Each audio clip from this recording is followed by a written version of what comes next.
It's actually very interesting. We were playing a game up in Seattle, I believe, 2 years ago, and we fly up when it's across country like that. We'll fly out 2 days before, not just the day before. So on the Saturday before the game, after our walkthrough, I'm flipping through, and I just happened to catch a glimpse of JBL up in the upper right corner of my screen, and I flip back, and it's like the Money or the Business Network, and there's four guys on the screen. It's split into four, and they're all arguing about something money wise and business wise, and JBL was just letting these other three dudes have it. And I just thought it was hysterical and awesome. I didn't know what they were talking about, but I sat there and watched him, and I was completely entertained. JBL's going to school you when it comes to finances. If you don't know, like, he's going to school you. That guy just knows everything.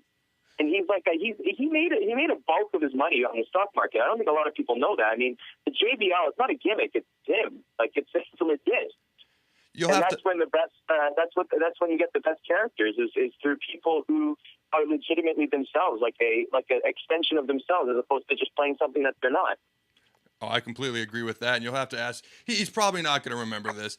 I've met random wrestlers at Gold's Gym a time or two, Santino. I bumped into Randy Orton. I actually met JBL in an airport up in Minneapolis, St. Paul, about, I want to say 5 years ago. I was still playing with the Rams. I saw him sitting there. My wife recognized him. She's like, that's JBL. So I went over, introduced myself, shook his hand. He looked at me like he had no clue who I was. But I had a great time meeting JBL. Your wife, the non-wrestling fan, recognized JBL? Oh, she's a closet wrestling fan. Yes, you know is. this. And she knows a lot of people that she won't admit she knows, by the way.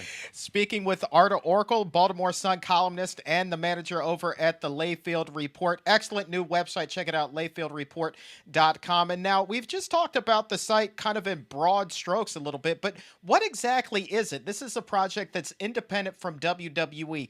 What is it, Arda, that people can expect when they visit the site?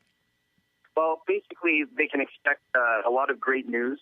They can expect in different categories, not just pro wrestling, MMA, like I mentioned, but world news, gossip, celebrity stuff, sports, athletes. There's a lot of news there. A lot of world news, too. I mean, you'll notice JBL tweeting about not just conventional sports, the top four in North America, but he's a big fan of rugby, deals with it in Bermuda, as well as soccer. You'll see a lot of that kind of coverage as well.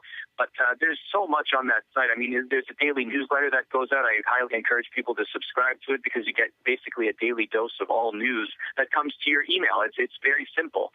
And also on the Twitter account as well, all the blogs like you guys and like other people that are posting blogs, they get tweeted out there and people can find all that information. There's a lot of eclectic bloggers out there, a lot of different topics and a lot of different viewpoints, so it makes it very rich. So I highly recommend it. It's basically a catch-all in terms of news and information. I highly recommend people go and check it out. If you haven't before, you're going to be surprised.